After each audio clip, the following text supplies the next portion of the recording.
여러분 안녕하십니까? 9시 전북권 뉴스입니다. 고창에 이어 정읍의 한 돼지 축사에서도 아프리카 돼지열병이 발생했습니다. 방역당국은 해당 농장의 돼지 5천 마리를 처리하는 한편 반경 10km 이내 양돈 농장에 대해서도 방역을 강화합니다. 조선우 기자입니다. 정읍의 한 양돈 농장에서 아프리카 돼지열병이 발생했습니다. 올겨울 들어 전북에서 두 번째, 전국적으로는 14번째 확진입니다. 앞선 열흘 전 고창에서 첫 아프리카 돼지열병이 발생했는데요. 이 두 농장이 40km 이상 떨어진 만큼 전북도는 뚜렷한 역학관계는 없는 것으로 보고 있습니다. 해당 농장은 즉시 이동이 제한됐고 사육하고 있던 돼지 5천여 마리는 처분됐습니다. 또 반경 10km 이내 82농가에서 키우는 돼지 19만 7천여 마리에 대해서는 정밀 검사가 이뤄지고 있습니다. 방법이 없어요. 오늘 만약에 검사해가지고 82kg가 해가지고 안 나오면 그나마 다행인데 이제 나오면은 일이 이제 많이 커지겠죠. 설 명절을 앞둔 가운데 이웃 주민과 멀리 사는 가족까지 비상이 걸렸습니다. 가족들도 무겁고 특히 질병을 묻혀서 서울서 그런 데서 오면 그렇지. 그렇게 했어요, 여지껏. 전북도는 15일 0시까지 정읍과 인접한 부안과 김제 등 7개 시군 축산 차량 등에 일시 이동 중지 명령을 내렸습니다. 초기 차단 방역은 진행을 했고요. 현재 역학조사 중에 있으나 일제 조사가 지금 현재 오늘부터 일요일까지 진행될 예정입니다. 방역당국은 또 모든 축산농장 진입로와 주변 도로에 대해 집중 소독을 강화한다며 농민들은 물론 명절 연휴 고향을 찾는 귀성객들의 주의를 당부했습니다. KBS 뉴스 조선우입니다. 내일이면 닷새 동안의 설 연휴가 시작됩니다. 전북 지역은 연휴 기간 내내 큰 추위나 비 소식 없이 포근한 날씨가 이어질 걸로 전망됩니다. 박웅 기자입니다. 설 연휴를 하루 앞둔 전주 한옥 마을입니다. 두꺼운 외투 대신 가벼운 한복 차림으로 명절의 정취를 느끼려는 관광객들의 발길이 이어집니다. 아침에 왔을 땐 좀 추웠는데 이렇게 와서 노니까 추운 것도 잊어버리고 재밌게 노는 것 같아서 되게 뜻깊은 시간인 것 같아요. 닷새 동안 이어지는 설 연휴 기간, 전북은 고기압의 영향으로 온화한 날씨가 이어지겠습니다.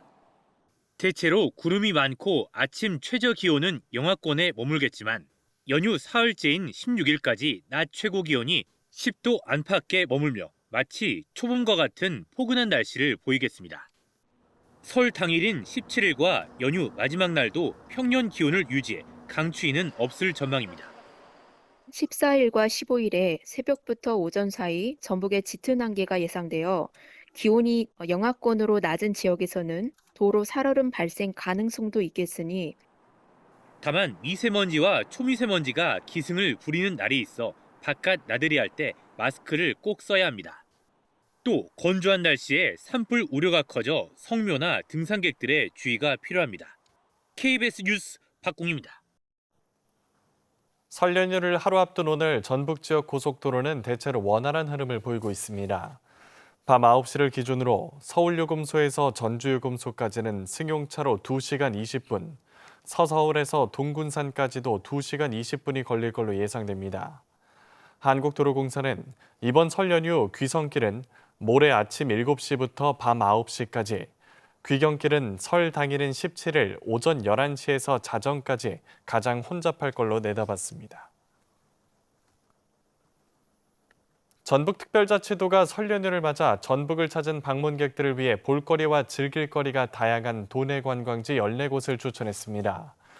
전주 색장정비소와 군산 은파호수공원, 익산 왕궁보석 테마관광지, 정읍 국가유산 미디어아트관 1894 다라로 등 실내외 체험형 관광지입니다. 남원 발해봉 눈썰매장과 무주 초리넝쿨마을 겨울축제, 진안 북위산 전망대 등 겨울 정취를 즐길 수 있는 명소도 이름을 올렸습니다. 라면 같은 음식으로 어려운 이웃을 돕는 전주 함께복지 사업이 3년차를 맞았습니다. 전주시는 음식 지원을 넘어 위기가구 밀착 관리의 역량을 확대할 계획입니다. 유진희 기자입니다. 2해 전부터 전주 함께라면 사업에 참여하는 복지관입니다. 이 복지관은 라면과 음료를 편하게 먹을 수 있도록 무인 조리기 등을 설치했습니다. 무료로 이용할 수 있어 경제적 어려움을 겪는 소외 이웃들에게 든든한 한 끼를 채워주고 있습니다. 힘내시라고 응원하신대요 라고 했더니 기꺼이 그 응원을 받고 또 내가 남들에게 응원을 전달하는 삶을 사시겠다라고 하셨고요. 라면을 토대로 한 전주시의 함께라면 복지사업이 첫 선을 보인 건 지난 2023년입니다. 최근에는 참여기관이 복지관과 청소년 시설 등 모두 8개로 늘었습니다. 그동안 주민 7만여 명이 이용했고 고립 등을 겪던 위기가구 150여 명도 다양한 복지 서비스를 받았습니다. 이 과정에서 각계각층에서 도운 후원금도 2억 원을 넘었습니다. 전주시는 함께라면에 이어 함께 라떼, 함께 흰피자로 복지 사업을 확대했고 이제는 함께 주방과 함께 장터 같은 지역 내 소비 활동으로 영역을 넓히고 있습니다. 호응이 커지면서 다른 지자체의 정책 도입도 잇따르고 있습니다. 내실을 기하는데 방점을 찍겠습니다. 종합사회복지관이랄지 정신건강복지센터를 같은 그 유관기관과 소통을 해서 집중적인 그 위기가구 발굴과 사례 관리를 집중해 나갈 계획입니다. 3년 차에 접어든 전주시의 함께 복지 사업, 위기가구를 더 챙기고 공동체 의식을 살리는 통로로 자리 잡아가고 있습니다. KBS 뉴스 유진휘입니다. 사무금융노조 전국협동조합본부는 오늘 성명을 내고 농협중앙회와 순정축협이 노동자에게 과태료를 전가하고 있다고 주장했습니다. 노조는 2023년 고용노동부가 전 조합장의 직원 폭행 사건으로 특별근로감독을 벌인 뒤 과태료 1억여 원을 부과했는데 농협중앙회가 최근 이 가운데 상당 부분을 직원들에게 변상하도록 요구했다고 했습니다. 노조는 사용자의 잘못을 노동자에게 떠넘기고 있다며 변상 요구 중단을 촉구했습니다.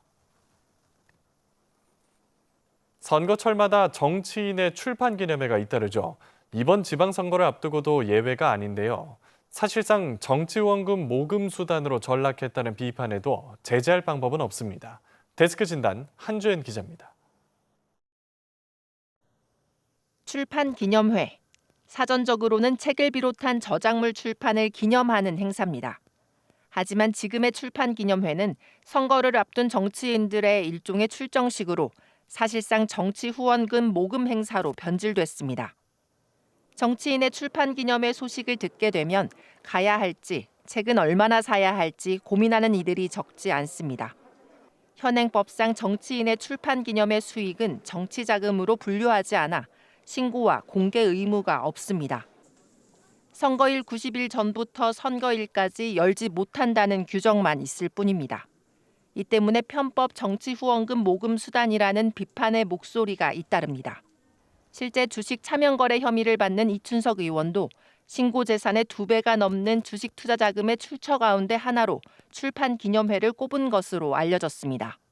지난해 당시 김민석 국무총리 후보자 검증 과정에서도 출판 기념회 관련 의혹이 불거졌는데 이때 국민의힘 주진우 의원이 출판 기념회 수익을 투명하게 관리하기 위한 정치자금법 개정안, 이른바 검은봉투법을 발의했습니다.